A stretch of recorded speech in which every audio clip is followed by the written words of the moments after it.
Hello प्यारे दोस्तों, स्वागत है आपका इंटरव्यू क्लासेस में। आज हम बात करेंगे अपने topic active and passive voice के बारे में। आपके बोर्ड एग्ज़ाम में 8th क्लास के बोर्ड एग्ज़ाम में एक्टिव पैसिव और डायरेक्ट इनडायरेक्ट यानी नरेशन, उन दोनों में से एक का क्वेश्चन आपको करना पड़ेगा, क्योंकि एक्टिव पैसिव और नरेशन यानी डायरेक्ट इनडायरेक्ट इन दोनों में से और में दिया हुआ होगा क्वेश्चन और आपको एक करना पड़ेगा। ठीक है ना, 2 मार्क्स का क्वेश्चन आएगा। तो आप सिर्फ इस वीडियो को ध्यान से देखिए, आपके बिल्कुल एकदम दिमाग में ये बात ऐसी घुसेगी कि ज़िंदगी में नहीं भूलोगे। ठीक है ना। और वीडियो पसंद आए तो लाइक ज़रूर करिएगा, और अपने जितने भी मॉडल पेपर है, जितने भी सब्जेक्ट हैं, उनके सारे मॉडल पेपर हैं, उनके सोल्यूशन वीडियो अपने इस चैनल पे डाल दिए गए, वहाँ से प्रैक्टिस ज़रूर करिएगा, क्योंकि आपके बोर्ड एग्ज़ाम में वहाँ से क्वेश्चन बनेंगे और आप एक बेहतरीन स्कोर करोगे अगर आप ढंग से पढ़ के चले जाते हैं तो। ठीक है, चलिए देखते हैं अपने इसमें हम एक्टिव पैसिव कैसे सॉल्व करेंगे। एक्टिव सेंटेंस कैसा होता है, देखो, सब्जेक्ट आता है पहले, फिर वर्ब आती है, फिर ऑब्जेक्ट आता है। ठीक है ना। पैसिव में थोड़ा सा उलट, क्या, ऑब्जेक्ट। अच्छा, ऑब्जेक्ट पहचानेंगे कैसे, वर्ब के बाद यानी क्रिया के बाद जो भी वर्ड होगा वो हम हमेशा ऑब्जेक्ट लेंगे। ठीक है ना। तो हमने ऑब्जेक्ट से शुरुआत की सेंटेंस की, फिर इसमें हमेशा हेल्पिंग वर्ब चाहिए ही चाहिए।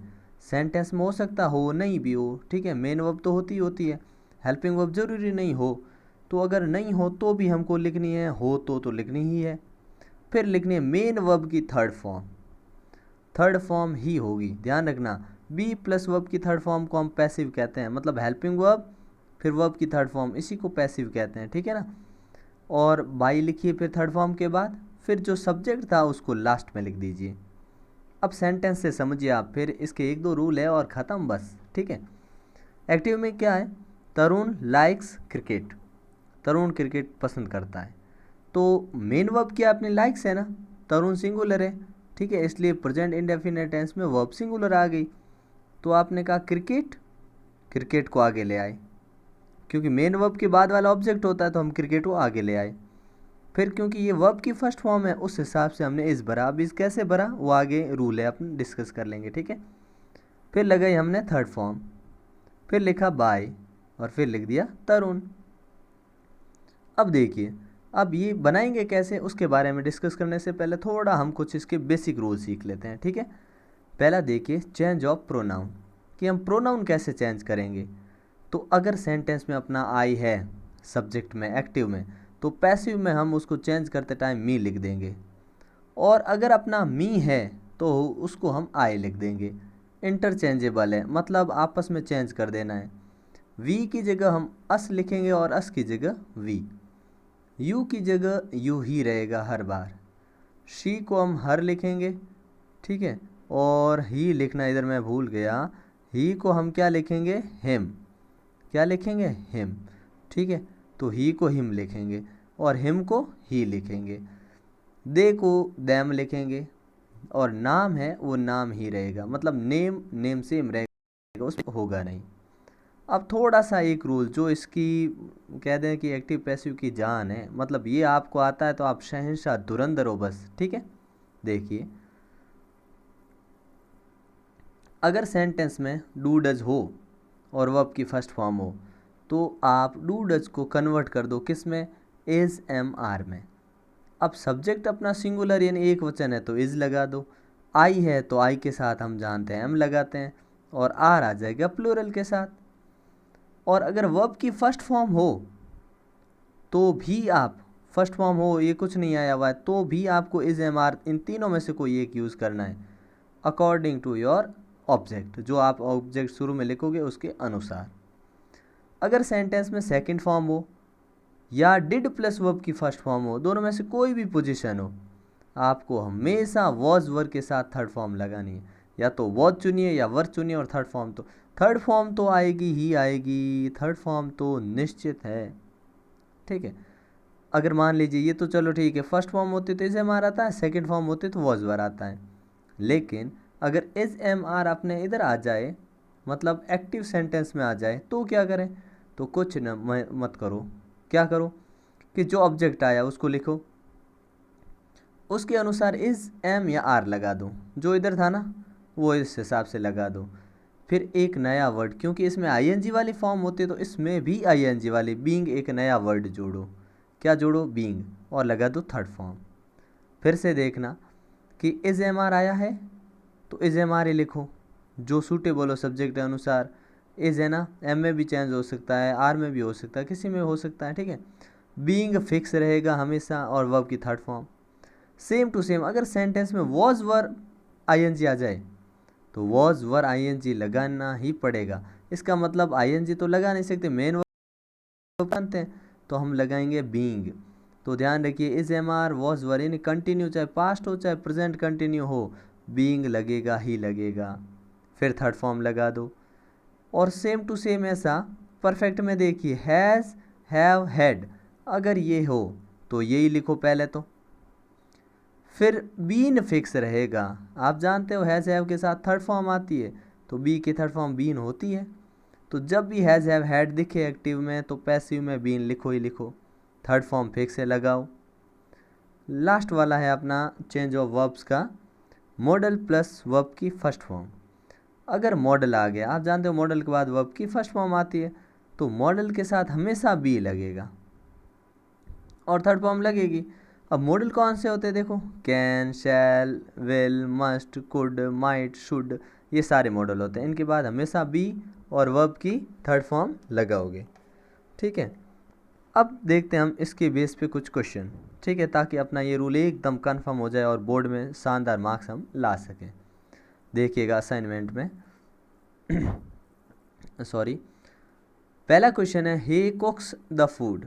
अब देखिए, हमने देखा कि मेन वर्ब है कुक्स, इसके बाद मतलब इसके बाद वाला होगा अपना सब्जेक्ट, तो हम द फूड को आगे ले आए। क्योंकि कुक्स यहाँ पे फर्स्ट फॉर्म है, तो हमने पढ़ा कि अगर V1 हो तो हमारी हेल्पिंग वर्ब इज, एम और आर आएगी। तो हमने इज एम आर में से देखिए द फूड, क्योंकि इसके साथ एम आ नहीं सकता, आर क्योंकि सिंगुलर आ नहीं सकता तो इज आ गया। फिर आप जानते हैं थर्ड फॉर्म लगानी पड़ेगी, थर्ड फॉर्म, और बाय ही, और ही चेंज हो जाएगा किस में, हिम में, HIM, ठीक है ना, बाय हिम, ठीक है। ये थोड़ा सा इधर गलत लिख दिया है, बाय हिम, ठीक है ना, डन, कोई प्रॉब्लम, नो प्रॉब्लम, ठीक है। अब she does not like mango, आप जानते हैं मेन वर्ब है लाइक, ठीक है। तो मेन वर्ब लाइक है, इसका मतलब इसके बाद वाला अपना ऑब्जेक्ट होगा, तो मैंगो को हम ले आए आगे। फिर हमने अभी पढ़ा अगर डू डज हो तो इज एम आर आता है, तो मैंगो सिंगुलर है तो हमने लगा दिया इज, आर और एम आ नहीं सकते, नॉट का नॉट लिखा। जानते हैं थर्ड फॉर्म चाहिए, लिख दी थर्ड फॉर्म, बाय, शी का बन गया अपने हर, चेंज बस। नेक्स्ट देखिए, ही ड्रिंक द मिल्क, आपने कहा मेन वर्ब ढूंढो ढूंढो, क्या मिल गया, ड्रैंक। ड्रैंक अगर मेन वर्ब है तो उसके बाद वाला अपना आगे लाना है, ले आओ भाई, ले आए द मिल्क, ठीक है। अब आपने कहा ये ड्रिंक कौन सी फॉर्म है, तो याद आया, अच्छा ड्रिंक फर्स्ट होती है, सेकंड होती है ड्रिंक। जब भी सेकंड फॉर्म हो तो क्या जानते हैं, या तो वॉज आएगा या फिर आएगा वर, ठीक है। वॉज वर अभी हमने पढ़ा, ठीक है ना, वो आपको टेबल अच्छे से याद कर लेने, ठीक है। तो आपने लगा दिया वॉज। फिर देखिए थर्ड फॉर्म चाहिए, हेल्पिंग वर्ब आ गई, फिर थर्ड फॉर्म, ड्रिंक की थर्ड फॉर्म ड्रंक, और बाय, और ही का बन गया हिम, प्रोनाउन चेंज कर दिया। नेक्स्ट देखिए, आई स्टोल हर वॉच, मैंने उसकी घड़ी चुराई। अब देखिए, आप जानते हो कि स्टोलन चोरी करना, स्टील के सेकंड फॉर्म है, तो हर वॉच आगे आ गया, ठीक है, ये लो हर वॉच। अब स्टोल सेकंड फॉर्म है तो इसमें से वॉज वर आएगा, क्योंकि घड़ी एक ही चुराई है तो वॉज, थर्ड फॉर्म स्टोलन, और बाय, आई को चेंज कर दिया मी में। नेक्स्ट क्वेश्चन देखिए, अब आप भी साथ साथ में ट्राई करते रहेंगे, ठीक है। पार्थ हैज़ हेल्प्ड हिम, आपने सोचा अच्छा इसमें मेन वर्ब क्या है, आपने कहा मेन वर्ब तो हेल्प्ड है, इसका मतलब हिम के अकॉर्डिंग हमें सब्जेक्ट लिखना है, आगे लिखना है मतलब ऑब्जेक्ट को। तो आपने कहा ये तो हिम है, हिम को हम चेंज करते हैं ही में, ठीक है, तो लिख दिया आपने ही।